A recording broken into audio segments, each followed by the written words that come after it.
Before we start, we want to begin with the Pledge of Allegiance and the kids at Hope with Ariana and Abriana. Did I say that right? Okay. If you could come forward. Please stand.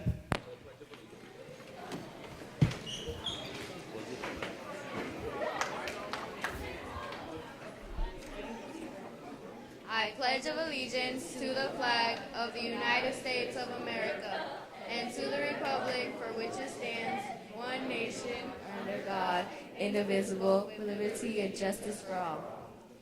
Please remain standing for the kids at Hope. I am a kid at Hope. I am talented, smart, and capable of success. I have dreams for the future, and I will climb to reach those goals and dreams every day. All children are capable of success, no exception.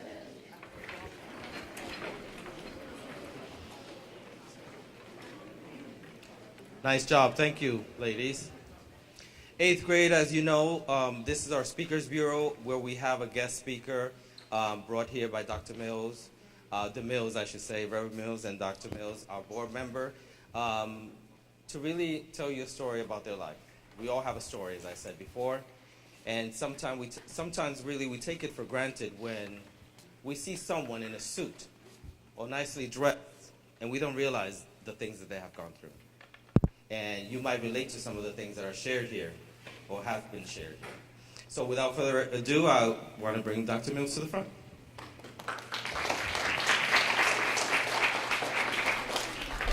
Thank you, Mr. Boncier. And thank you, eighth graders, for being here today. Now, you may wonder, why do we come? This is our second, you've heard us for the second time? Third time? Second time, okay. Because when we come, there's sometimes sixth graders, sometimes it's the seventh graders, sometimes it's the eighth graders. It's up to your principal what group comes in. I really appreciate Mr. Boncier giving us this opportunity to come in and share our life stories with each and every one of you. Now, the reason why I'm so motivated to do this is not only because I care about you, but I have had experiences in my life that were very challenging. I am not supposed to be here in front of any of you if you go by my circumstances, what I lived through, the challenges I had to face. But because I endured, because I believed in myself, because I had a vision and a dream for my life, I was able to overcome those many obstacles that if you knew, you would be absolutely amazed that I made it through. So as a result, I want to bring others before you because we all go through, you know, sometimes people look at you young people and say, oh, they're not going through nothing. But many of you are going through a lot. And in your environment and in your circumstances, everything may tell you that you're not going to make it, or you're going to fail, or you got to act up and act out because you just can't do it. You can do it. And you have treasure in you that you know not of. When I was your age, I had no idea that I had the potential I had inside of me. I did not have supportive parents. So I had no one at home to help me dig in and find out, to be my best, to do my best. In fact, it was in such a situation that I found myself on my own before the age of 16. So it was really rough what I had to go through. And I just want you to understand, don't give excuse no matter what you're going through. Do not give an excuse that that's the reason why you can't succeed in life. I want you to get that because no one ever said that to me. So it took me a little later on in life for it to click. And what I had to have in my life for it to click was some stableness to my life. So I met a young man who was very, very much my stabilizer and helped me accomplish what I have accomplished today. If we have a little extra time, I'm going to ask him to come up and share about 5 minutes after our speaker comes, because it was because of him and the life that I made for myself. Let me say that. I made a life for myself. I made a good life for myself. So even though I went through some challenges where everything around me was bleak, I made a good life for myself. And I eventually married a young man who was very supportive with me going to school and going to college and getting my degrees and helping me raise a family. And we have now been together for over 45 years. And that is my husband who sits here today. And we continue to work together. Anything that's going to be successful takes hard work. It takes a give and take. You got to give and take. Some things you're not going to like, but you give a little bit so that you can get what you like. So it's a balance in life. And it requires a lot of patience and a lot of hard work. If there's anybody in here that think you can get something without working hard, you are fooling yourself. But it's worth it. Because then you look back, it's like a dirty house. When my house is dirty, I'm not happy. But when I clean it up, and that takes work, and then I turn around and walk through my rooms and look at my house and everything's looking so beautiful and clean, it makes me feel good inside. And that's the same thing with your life. When you make the right choices and you do the things that's going to benefit your life, you can then look back and you can look around in front, on the side, and everyone say, you know what? This looks good. But if you let things come in your life and just make it all messy and all that stuff, then you look around and you say, oh, I'm not doing well at all. This is not good. And it doesn't make you feel any better. So I want to let you know that we love each and every one of you, and that's why we come. So if I ever ask you, why do we come to your school? Why do the Speaker Bureau come? I want you to answer me and say, because you care, because you love me. And that is why we are here today. Now, we have some great news. St. Lucie County, last school term year, has risen in graduation gains. And currently, this past school year, we had 86.8% of our students graduate from high school. Believe you me, that took work. We went from like a 60 percentile type of thing to 86.8% in graduation gains. So we are currently 4th in the state of Florida, only 4th now, regarding graduation gains. And so we're excited about that. All of our high schools have, all of them have excelled in that area. And we were just at Westwood High School. Some of you are scheduled to go there. Westwood High School in 2014 and 15 was only had a 63% graduation rate. 63%. That's a little over half of their students to graduate. This past year, their graduation rate was 83%. Now, those students had to work very hard to get that. They still had to pass all them exams. They still had to go through all of that hard work. They worked hard. They did it. And they also had caring adults that were right there with them and helped them through those areas of challenges. I want to remind you that we have a Promise is a Promise program in this district. How many of you have heard of a Promise is a Promise? Raise your hand and make sure you heard them, because I might call on you and ask you to tell us what it is. Have you ever heard of it? Raise your hand high so we can see. I have one hand. So every time I come, every time I speak to you, I hope to remember to tell you about this program, because it can set the rest of your life for you. If there's any one of you that want to become a teacher, an educator, and come back to St. Lucie County and teach, we promise you a job.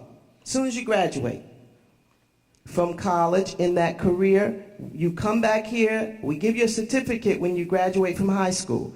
You save that certificate, and all you have to do is hand that certificate over to us, and you have a job in St. Lucie County. Isn't that a great thing for our county? It's a great thing. We thank God for our teachers. We thank God for our administrators. We're very thankful for you. and for the work you do and the sacrifice that you make every day to make a difference. I want you young people to let them know that you care about them as well, because it is a give and take in life. If you mistreat other people, you're going to be mistreated. But if you treat people well and respectful, you will also be treated well and respectful. And it's a give and take. My marriage to this man is a give and take. We treat each other well. And so therefore we have a very successful, loving home and atmosphere. And so I wanted to tell you about the promises of promise. Now this time, without further ado, and I tell you what, you guys are great. You young ladies are wonderful. I want to tell the young ladies that as you go through life, make sure you choose your mate very, very well. Take your time. Be patient with your life. Understand that you have value. And anybody that comes in your life, you want to make sure that they have value. Otherwise, they can pull you down, and you don't want that. So that's just how it goes in life, right? What you put out there. Now, I have Mr. Dan Frank here today. Mr. Dan Frank is in charge of our you're in charge of principals. Okay, that makes it easy. I never heard it that way before. So he's in charge of all the principals in St. Lucie County.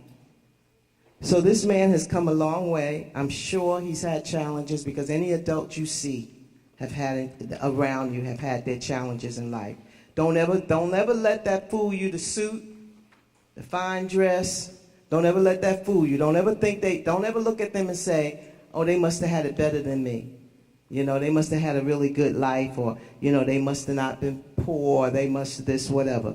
Don't ever give yourself excuses, because you're going to find out today that we all have our challenges. Put your hands together for Mr. Frank as he comes before us today. Thank you very much.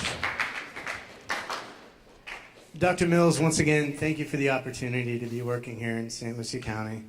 And Mr. Bunn Sr., thank you for sharing your wonderful students with us and everything you do for your students. Thank you.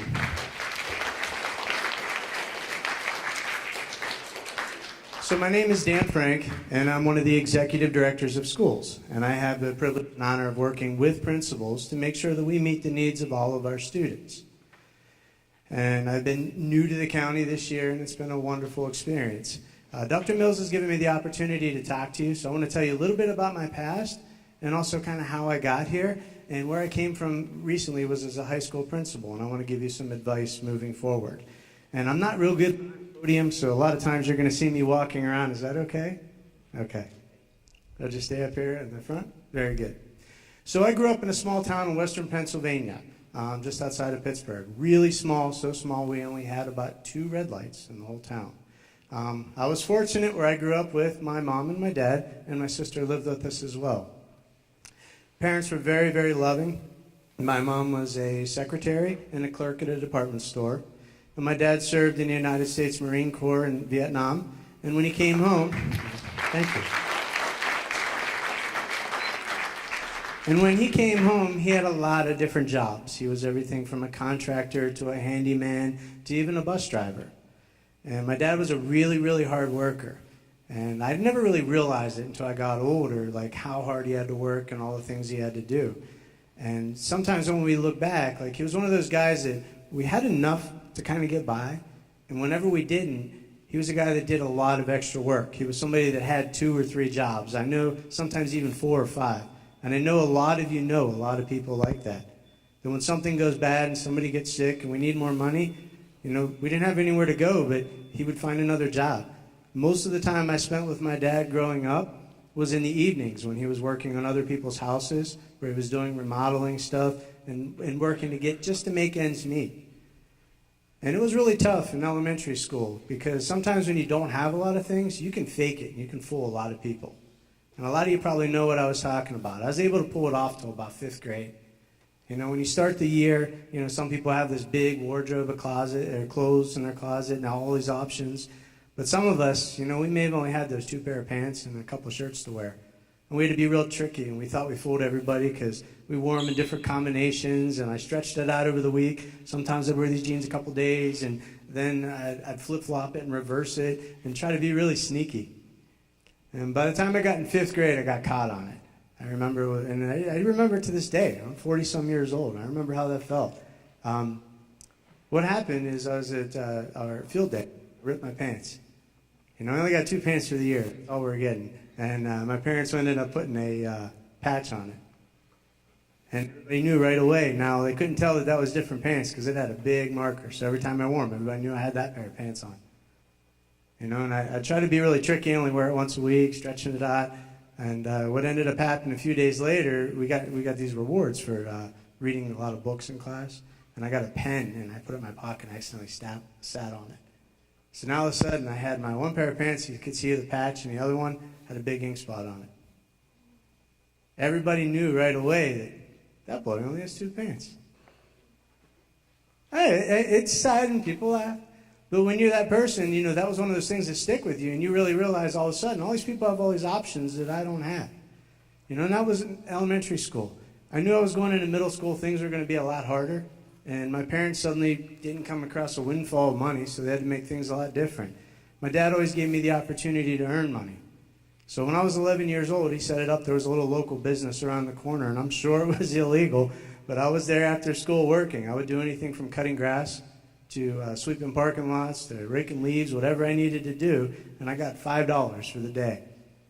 You know what, in middle school, and I know if you get $5, you get $10 a week, $20 a week, that goes a long way. It was pretty cool in middle school because now I just didn't have to go to the hot lunch line. If I wanted to, I could actually get a snack like some other people. If I wanted to get a shirt, maybe I could save up a couple weeks and buy one. And if I wanted to go on a field trip, I actually had that money and I'd plan ahead and be able to buy it. And it was great. And I learned the value of the dollar. I learned how to budget things, and it was a great experience. When I was going on to high school, though, I knew that $5 or $20 a week wasn't going to cut it. So I got a job at a gas station when I was 15 years old. Back then when I grew up, you didn't get to pump your own gas. I don't know if your parents tell you about that. You drove up and the tires went over a little bell when it rang and they had to run out. And I would come out and ask what you wanted. I'd fill your gas tank up, wash your window, check your oil. And I did that through high school, all through my freshman, sophomore, and junior year. I would leave high school at 3 o'clock, or actually 2:30. I would get to work at 3 o'clock and I worked till 11 o'clock every night. Every school night and one weekend day. And I was making a lot of money. And it was the first time, and back then, a lot of money for each hour, believe it or not, minimum wage was about $4 an hour. So think about it. I'd be at work from 3 o'clock in the afternoon to 11 o'clock at night, and I'd make $32. And after taxes and everything, I'd probably make $20. So at the end of the week, I made $100, and I was a really happy guy. But the problem was, that's more money than I ever had, more things I ever got to do. So my focus was more on getting a job and keeping that job and working more hours so I can get nicer clothes or I can do things that I want to do that I never got to do instead of focusing on school. And my dad saw that happening, and all the hard work he's done, he wanted something better for me. So I kind of thought he was helping me at first, so he got me a great job working for this asphalt company. You know what asphalt is? That's the stuff they put on the roads. So he got me this job the summer of my junior year, and I was going to make $8 an hour. I thought I was living like a king. And I don't know if you've ever seen that, where they do this. They have this huge machine, and it lays down the asphalt, and it levels it out, and it makes it really flat so the cars go over it. But what we have to do is, I thought I was going to get a job. I'm going to ride on the machine. I'm going to be the guy that gets to hold the sign. I'm like, $8 an hour, that's going to be great. Now, the first day they handed me a shovel. When that machine goes down the road, that asphalt that's coming out of it's about 300 degrees. It smells like tar. The machine that's running next to you has this horrible exhaust, like diesel. I don't know if you ever smelled that. And it goes real slow, and it's just, everything around you is like a cloud of smoke. It's terrible. And what they have to do is that stuff's real sticky because it's covered in tar. The only thing that keeps it from sticking on your shoes or your hands or your body is diesel fuel. So before you'd go out there, you'd have to cover your shoes with diesel, cover your hands with diesel. You'd be standing on this tar that was 300 degrees. The steam is coming off of it. It smelled horrible, and you have the exhaust of the machine. And what my boss would do is he would tell me, your job is you stand next to this machine. There was like this little box that came out. and it put all that asphalt from the machine out to the edge of the box, and that's what formed a curb on the road. But they would try to save time, so they'd spread the machine and make it really wide, and it couldn't push the asphalt from the machine to the box and the curb. So my job was to shovel it from here to here, standing in a metal box. Like, I could do that. That's not a problem. They give you a really big shovel, so you can shovel a lot of stuff really fast. So I would do it, and I started. A couple hours go by, I'm like, we're still working. 4 hours go by, 8 hours go by, 12 hours go by. It's about 14 hours later, the boss finally says, okay, we're going to stop. Everybody in the crew kind of explained to me that every time that machine stops, everything in it has to be thrown away because it dries and it gets hard. So they don't like to waste things. So they try to run that machine as long as they can. So 6 days a week, 14 to sometimes 16, sometimes 18 hours a day, I was bent over in this hot box with that stinky tar, with that hot temperature in the exhaust. First week, I'm like, cool, got my paycheck. Second week, your back starts to hurt. You have blisters on your feet from the heat, your blisters on your hand. And you know what? When you start walking around, you keep smelling that diesel fuel. You keep smelling that tar. You start to question what you're doing. And I didn't realize my dad kind of set the whole thing up, that he put me in probably the most miserable situation I could be in, to realize that I don't want to do that the rest of my life. Talking to the guys there, they all said, what the heck are you doing? You have your entire future. We don't have choices. We're older. You know, we couldn't go back to school now. We have families to take care of. This is our life. It doesn't have to be yours. So, you know, at the end of the summer, I realized I am not doing that the rest of my life. I'm going to college. And that was the summer of my junior year. So I started my senior year, and I walked into school. I'm like, I'm going to college because I'm not going to do that. The challenging part is all of my peers, all my students that were going to go to college, they started working when they were in 6th grade. They were in AVID programs and everything else where they were talking about it. They knew how to get into school. They knew what classes to take. You know, they had it all planned out. They were going to get certain scholarships and grants. I didn't even know what colleges were out there. You know, so did a little research, and I had a lot of help. So I found some schools. One of my assistant principals, Mr. Trey, helped me a lot. Helped me find a school that would take the classes I took. But I had to work real hard on some test scores, and he helped me study and get my scores up so I could get accepted, and I applied. And I got accepted at Clarion University. It was a business school and education school. The problem was, now I get accepted, how the heck do I pay for it? You know, back then when they gave you, now you apply for a student loan, they pretty much will cover just about all of college. Back then, the amount of money they gave you was based on the amount of money your family made. We didn't make much, so I wasn't getting much. So I had all my dreams right there in front of me, and I figured out how to pay for it. Because of all those times, I helped my dad work on houses, doing plastering, doing drywall, you know, doing anything and everything. What I did is I found a job at college. So at night, I would work and do construction and do anything I could to make $1. And that money actually only paid for my housing. So guess what? I had to get another job. On the weekend, I worked for a roofing company. I would leave work or leave school on Friday, and I would do roofs on the weekend, sometimes 2 and 3 weekends a month. And all that money that I would earn in my construction in the evening, and when I did my roofing, I didn't touch a dime of it. I sent every check right to my parents. They put it in an account, and then when I got bills for tuition or needed books or for my rent, they gave it to me. I was so afraid that I would spend it and waste it, and I didn't want to. I was in this process, in this routine, and I didn't want to jeopardize it by doing all that hard work. So then I had to figure out, how am I going to eat? You know, all the money's going to tuition. So I got a job on campus, and I actually cleaned chalkboards. Every single morning for 4 years, I woke up at 4 a.m., went to 2 buildings. They gave me a bucket, a squeegee, and a rag. I'd wipe every chalkboard, because we didn't have whiteboards back then, with a rag and squeegee it off every single morning for 4 years.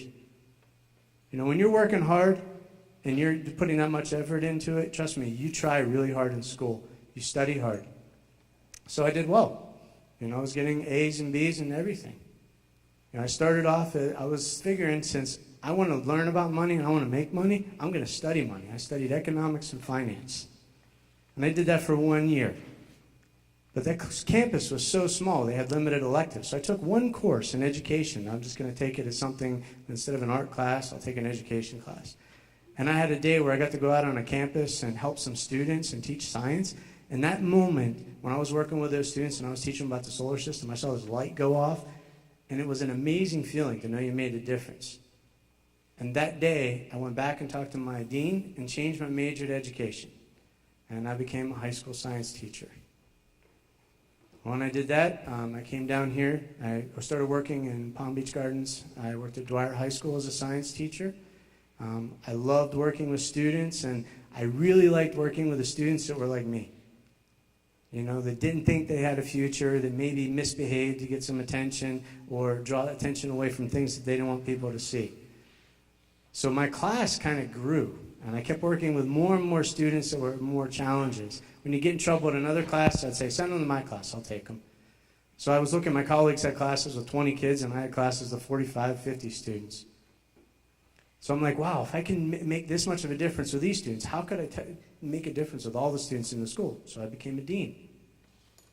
Did that for a few years, and I'm looking, you know what, I'm doing the same job my assistant principals are doing, almost, and they're getting a much bigger paycheck than me.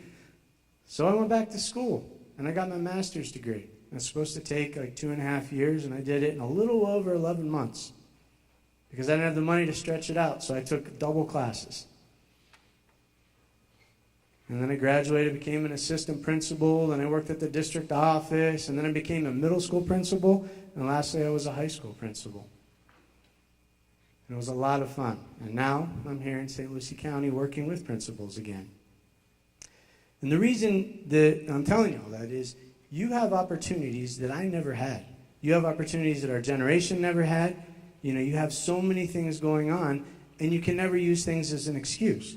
You know, it's never too late to decide you want to go to college. And trust me, if you want to make it happen, it's possible to make it happen. You know, I'm living proof. It took me a little time to pay back those student loans that you have to do every month, but I made it happen. So I want you to understand the advantages you have. You are here at Samuel Gaines Academy. They have an AVID program that really focuses on college. Talks about, you know, how to get there, different colleges that are out there. Think about that. You know all this stuff in 8th grade that I didn't get to know till my senior year. You're at a middle school that hosted a college fair. I saw some of you over there all dressed up. You know, you were over there talking to college admissions counselors. You knew exactly how to get into college and went through a process 4 years or a year before you even entered high school. I mean, think of the opportunities you have. You know, you're at a school that offers courses in middle school that allows you to take high school courses, so when you go to high school, you can take college courses. And you're in a county where our superintendent and our school board is guaranteeing we want every student to graduate, but not just graduate. We want them to graduate career and college ready, where you either have taken college courses so you know you're going to be successful when you go to college, or you've taken a career course and received a certification in something like nursing or engineering or computers. Now, you have opportunities we never have. And in Florida, how many people have heard of Bright Futures? You know what that is? Raise your hand if you've heard of Bright Futures. Really? Bright Futures is a scholarship that everybody in this room can get. You just have to do some community service, and you have to maintain a 3.0 GPA. That's a B average. And get decent test scores. And they pay for most of your tuition. That's money you don't have to pay back. That all starts now, because once you start taking high school credit courses, that GPA is impacting that 3.0. So if you know that as a freshman and your goal is to stay above a 3.0 when you graduate, you're going to be eligible for a scholarship. And guess what that does? It takes the whole problem of money off the table. So these are the things I want you to think about. The reality is, for the next 40 to 45 years, you are going to have to work. It's the reality of it. Nobody's going to write you a check. Maybe you get lucky and win the lottery, but other than that, you're going to work. What you do over the next 4 years is going to determine whether you're a person that's making a little over $8 an hour, which is minimum wage, or you're a person who makes $20 or $50 an hour, or you're like these attorneys out here that charge you $100 or $200 an hour. The person that's making $8 isn't working any less hard or isn't any less smart than the person making $100 or $200 an hour. The only difference they have is they have a skill. They can do something that the other person can't. Everything you add to you that makes you different, that makes you unique, that makes you special, adds value to the time that somebody will pay for you. And it's very, very important. So the goals when you're coming through high school is to take as many courses as you can to be the best you can be. When you graduate, you're going to graduate from one of our high schools, and you're going to range from anywhere from one of 300 students to one of 600 students. And in the county, you're going to be one of 3,000 students. And in the state, you're going to be one of about 150,000 students. And guess what? You're all competing for the same seats, and you're all competing for the same scholarships. And your job now, between now and then, is to make yourself seem special, to stand out. And you do that by, not everybody is going to be successful in every single class they take. Not everybody's going to excel in math. Not everybody's going to excel in language arts. But what you have to do is find the thing you love to do and find the thing that you're good at and become great at it. And that's what's going to make you stand out. Do you understand that? Okay. So real soon what's going to be happening is I want you to realize that you're going to be doing course selections for high school. And I want you to think about this, that you are going to have to put the time in to work. You can either do it now, especially your middle school grades, because if you get the right grades in middle school and you work, then you can take the right courses. It opens the doors to take the right courses in high school.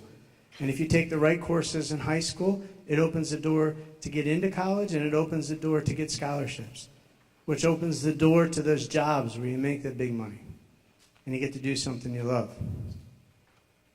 Or, if you work now, that happens. Or if you don't work now, think about it. Those other 45 years, you're going to be like my dad. He had a limit on what he could do. When he needed more, guess what? He had to work more hours.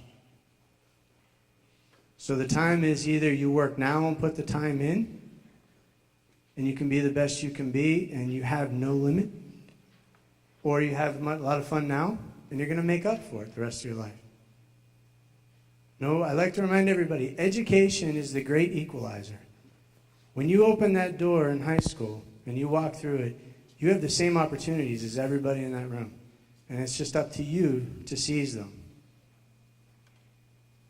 Your job is to take the most challenging courses and the things that you love. And you'll see, it opens a lot of doors. So, my advice is put the time in now. It'll pay off. Don't use money ever as an excuse, because you can always overcome that. And your teachers, your guidance counselors, everybody in the school district is here to support you. So once again, I really appreciate you taking the time to listen to me. And hopefully when you're filling out your course registration for high school next year, which you should be doing in a month or two, you really take some time and think about taking the right courses that are going to get you where you want to go, and not just the easy courses. Okay? Dr. Mills, thank you very much. Thank you, Mr. Frank.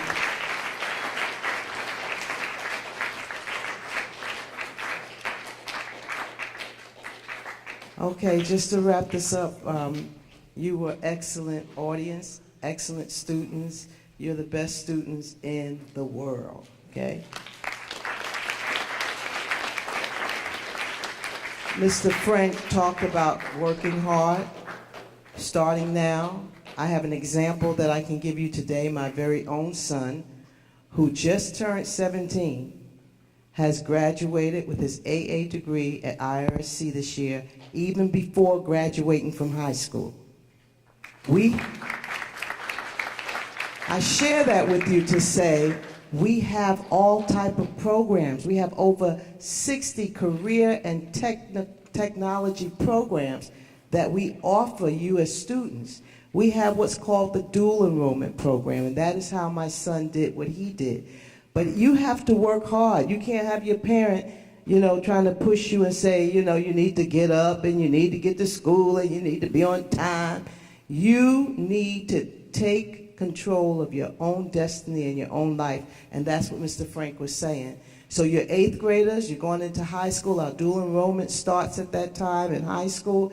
He was able to get all of his college classes done and his high school classes done. And now you know what he does? He sits home and he's waiting to go and continue his college degree, and he's already applied and all that. Now, here's one other thing I wanted to tell you right quick. There's something called the Pell Grant now, and other grants that's out there, where it will pay for your entire college tuition. I went on the Pell Grant. I could not, at the time when I went to college, I could not afford college. My parents were not there to support me to even think about I was going to get anything from them.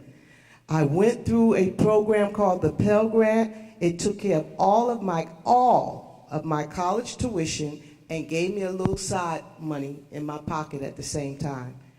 That grant is available to anyone that wants to go to college. Today, my son applied for a full grant, and guess what? We didn't qualify. His parents make too much money. So now we have to try to find a way to send him to school now. And we don't make that much. School board members don't get paid that much. After school nonprofit organizations, my husband's an executive director and founder of, don't get paid that much. But we get paid enough where we cannot get that grant for my son. So he has to go off of a scholarship. And he's done very well and will probably get, we hope, a full scholarship somewhere. So at this time, we are going to, I've been informed that we've run out of time. So my husband will not get a chance to come up and say a few words today, but Reverend Kenneth Mills is the founder and director of Save Our Children. It's an after-school program here in Fort Pierce that help young people with their homework and give them a safe haven, a place they can go to and enjoy life. And it's very loving in his atmosphere so that everybody is treated with respect and love and kindness, everyone. And so if you're interested in that program and you need some extra help, you can see him after we finish here. We're going to turn the program back over to your principal, Mr. Bonsier, and I thank you very much for your listening ear. Give yourself a hand clap.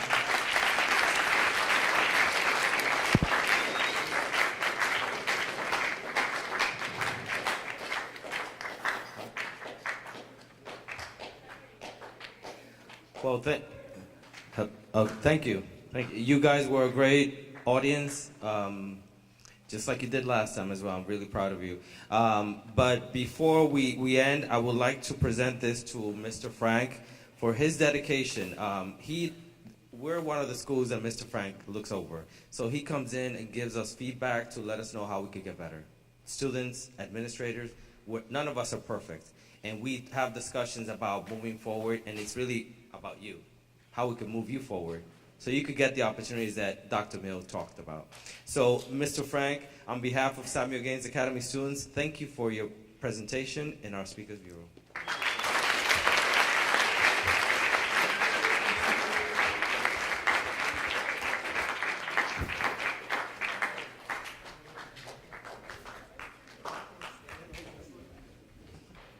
And again, from the Speakers Bureau, okay, from Samuel Gaines Academy, K through 8, we want to thank you for your outstanding contribution to the students of St. Lucie County today. Thank you.